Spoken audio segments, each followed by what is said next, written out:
Everyone has Uno game free with your Xbox. I didn't get it. I have the oldest Xbox known to man. You have Uno! I don't have it, you Welcome back to Retro Rebound. In today's video, we are going back to the golden age of gaming. You really just had to be there for the Xbox 360. Xbox Live, Xbox Party Chat, all that smack talk in public lobbies. You know how it went, but also the home of some truly incredible games. What many say was the best era of Xbox. Now, recently we talked about the best Xbox games of all time, so I wanted to take it one step further and go through my 360 library and identify what I think are some of the best 360 games of all time. As always, I'm eager to hear what you got to suggest down below, because that 360 library, Xbox had a couple of years where no one was really trying to make anything for PlayStation, given the development cost as well as the price of the console itself. There were just way more users on Xbox, so they have a lot of hidden gems over there. Hopefully we can find some today, but if you're new here and you're into nostalgic and retrospective content, you're in the right place. Consider subscribing. Let's start off with the obvious ones. Xbox Live. That was Xbox, man.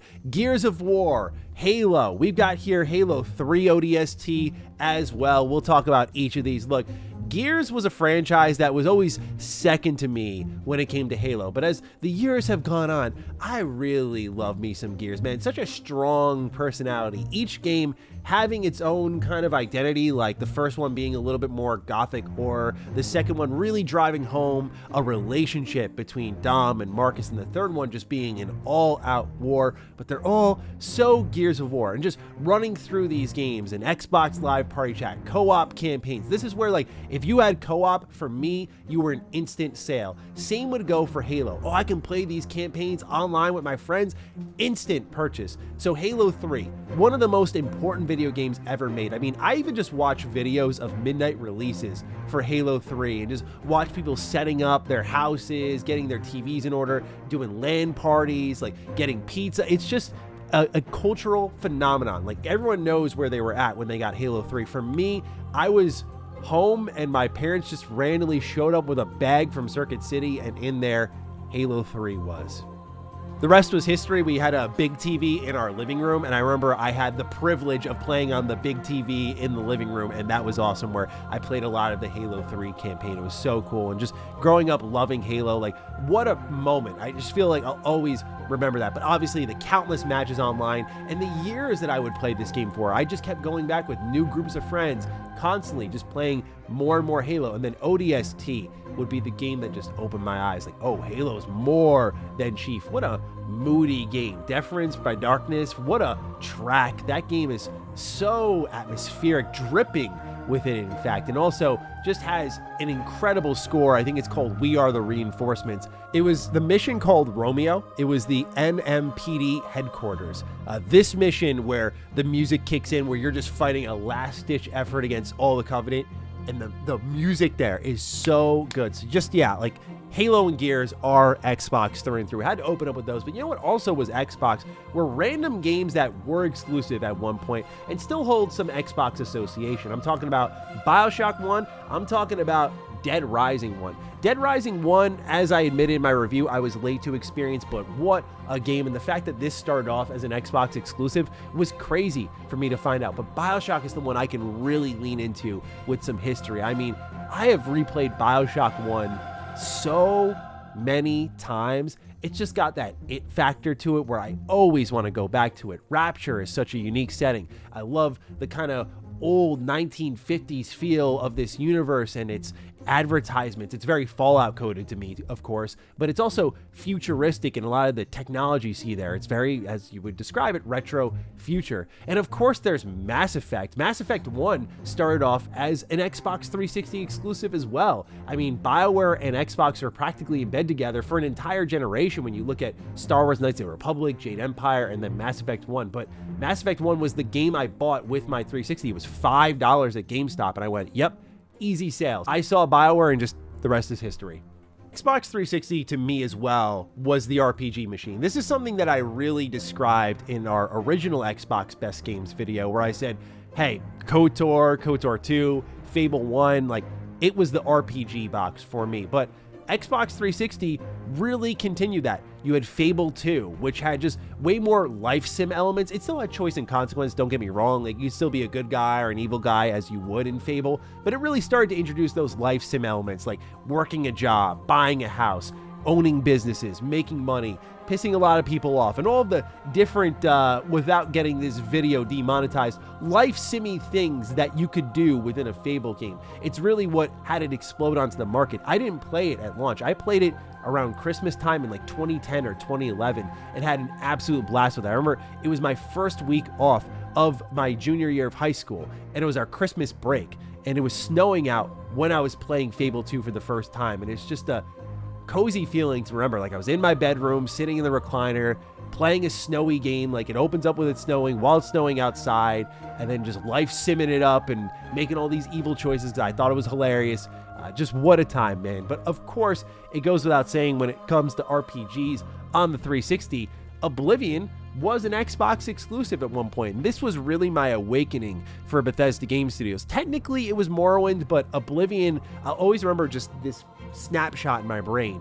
I opened up the Xbox Live party menu, and I saw all my friends. It was like Call of Duty 4 Modern Warfare, Call of Duty 4 Modern Warfare, everyone. Like, there were, I think, 6 of us on Modern Warfare, and then you just saw my gamer tag, and it said Elder Scrolls 4 Oblivion. Everyone was clowning me like, bro, come on, get all, like, what is this game you're playing? Who cares?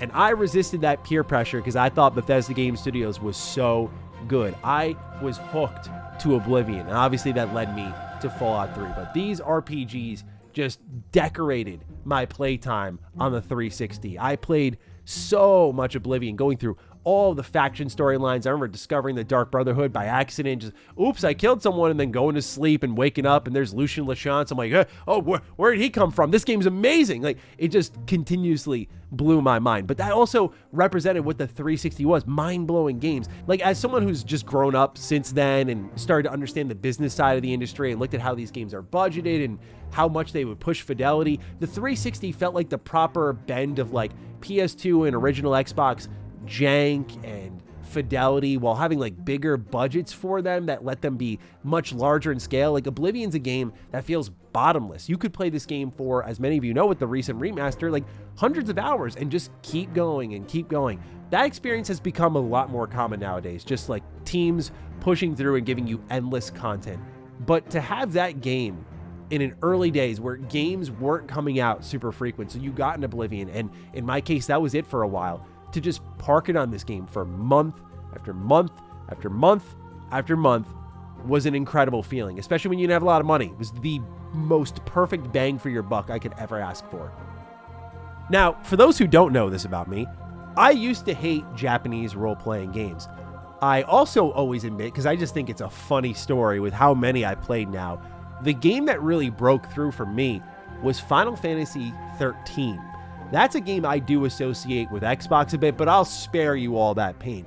For me, though, the 360 resembled a bit of a JRPG breakout. Part of it was an awakening, like, oh, you know, there are titles like Pokemon that I've always loved growing up, and yeah, they're turn-based RPGs. I was one of those people calling them boring all the time. What I didn't get to appreciate until my young adulthood was the absolutely wonderful library of JRPGs that were on the Xbox 360. And as you can see here, boy, were there a lot of them. And what's crazy is many of these are still all exclusive on the Xbox 360. There's lesser known, lesser well-reviewed titles like Operation Darkness, which I always shout out every chance I can. I try to do it less so because I've realized now it's an extremely overpriced video game for the quality you're getting. But if you do like Fire Emblem Death Permanence with like really difficult fights that are unbalanced, but you also like World War II and werewolves and vampires and anime, this is the game for you. It's an awesome game, but it's a game that definitely is a candidate for like a remaster with some quality of life enhancements. But there's also one of my favorites of all time, Lost Odyssey. We do have a retrospective on this one, and yeah, you got to put some respect on this game. This is the true Final Fantasy 13, but it's a game about existentialism, what it's like to truly be immortal, what price that comes with, but also just how big this game is and how good it still looks to this day. It is a 4-disc game, and it puts all 4 of those discs to work. I mean, you can see it in the fidelity, in the cutscenes, in the expansiveness of the world, the amount of skills you get, the amount of cutscenes. It's just an unbelievable video game. So one of my favorites of all time is there's 99 Nights N3. Yeah, this game is like the closest I've ever seen a developer get to a Muso style game but not be Koei Tecmo. It's like an action RPG game published by Microsoft Game Studios, and I think this one's a really fun time as well. Again, discovered this one late.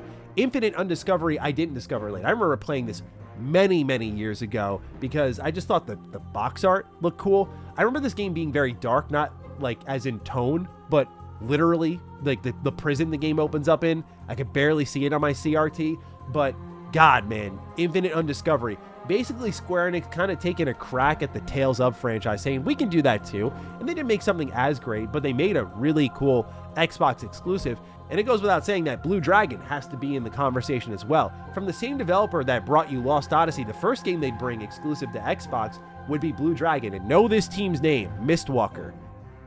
They just released Fantasian Neo Dimension, which was originally an Apple Arcade game, but they put it on all platforms now. I have it in my collection. I still have yet to play it, but I really want to. But nonetheless, this is a team that brought us that Akira Toriyama art style with Blue Dragon alongside beautiful turn-based combat. Not my favorite of the bunch here, but again, just like a wonderful title that reminds me of the Xbox 360. And what is the 360, as I talked about with the original Xbox, without ninjas? We got Naruto, we got Ninja Blade, we got Ninja Gaiden. Let's start off with Naruto. I absolutely adore these games. Like, I know Ultimate Ninja Storm is the wave, and rightfully so. I mean, the combat is beautiful. It brings the show to life perfectly. It's iconic for good reason. But Naruto Broken Bond and Naruto Clash of Ninja, there's a reason we covered these games and not Ultimate Ninja Storm yet, and it's because there's so much to say about these games. The way they lean into the hand symbols for jutsus by using the analog sticks, and the way that they're just still stuck on the 360. I mean, these are Ubisoft developed Naruto games, which I think is crazy unto itself. But basically, the Naruto IP had licensing deals with all these different developers. So while Bandai would get their hands on something like Ultimate Ninja and Ultimate Ninja Storm, you'd have Ubisoft making their own Xbox Naruto games, and then you'd have Nintendo with Tomy making their own Clash of Ninja series that would go on to Clash of Ninja Revolution. So like the Naruto video game branch is really interesting, but I hate that it ended with 2 games on the 360 because they're more action RPG games, and they did something that the other games didn't let you do, which was like fight the common ninja, like kind of as Uzumaki Chronicles did. So yeah, as you can tell, like I'm a bit of a Naruto game connoisseur. I played so many Naruto games growing up, but some of my favorites were absolutely Clash of a Ninja and Broken Bond. And as I talked about with the Togi, did you know that From Software made not 1, but also 2 exclusive Xbox games? Yes, they developed Ninja Blade. You can see right here, From Software. How about that? I have not played it yet, so I have little to say about it, but man, what I do have a lot to say about is Ninja Gaiden 2.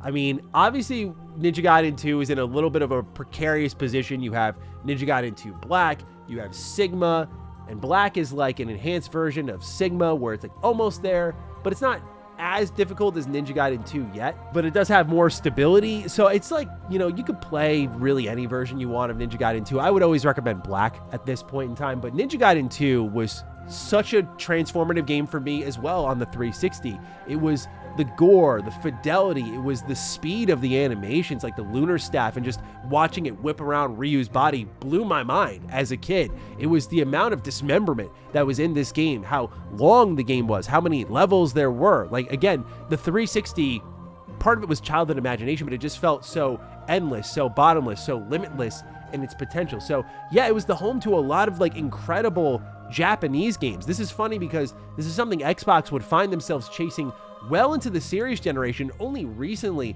just starting to get support from like major publishers and developers in the Japanese space. So it's unbelievable to look at like this stack of games here, like even niche Atlas titles exclusively coming to Xbox 360 versus where they would end up and where they eventually got to now. So shout out to Xbox.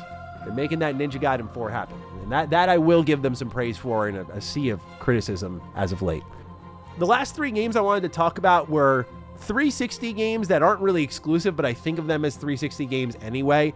That's where I think a lot of us have our 360 memories truly lying. Of course, there's great exclusives, but to me, it was a lot of the third party that I played there, just memorable games that were also on PlayStation as well. But there were some that either I think were like best on Xbox or I just think of Xbox with them. Like Overlord is a great example. This was an Xbox exclusive. It never had the stamp, but eventually came to PS3 like a year later. But just being able to send my minions out to do little things, like I always thought that was really cool. I think because I grew up as an Oddworld fan, I love games like Munch's Odyssey, where you have to be very strategic with how you use your minions to navigate the level. And they're not called minions. I mean, they're your friends. We're Fuzzles, our Mudakin scrubs. Like, we got to take good care of these people. But the Overlord game kind of took that a mile further and made it like a little bit more comedic. And so, yeah, I just really appreciated that game a lot.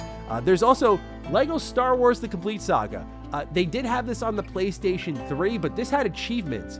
And also, like, this is the best Lego game ever. And I played this so much on my 360. I absolutely adored my time going through episodes 1 through 6 over and over. I mean, I've replayed this game tons and tons of times, doing it couch co-op, obviously doing it like my Game Boy Advance, and then transitioning over to the 360. Like, I just played that game so many times, but to me, the 360 with its achievements, that's the piece de resistance. And then the last game I wanted to shout out is one that I always love to give some shout outs to. This Marvel Ultimate Alliance Special Edition on the 360. You know, it came out on all these different systems I played it on. I played it on the PSP, I played it on the PS2, but the 360 with the Xbox Live Marketplace, oh boy, it had itself some beautiful DLCs. I get to play as the Hulk, Venom, Cyclops, Magneto. Like, this was such a game changer for me to be able to take a game that I love and then download more.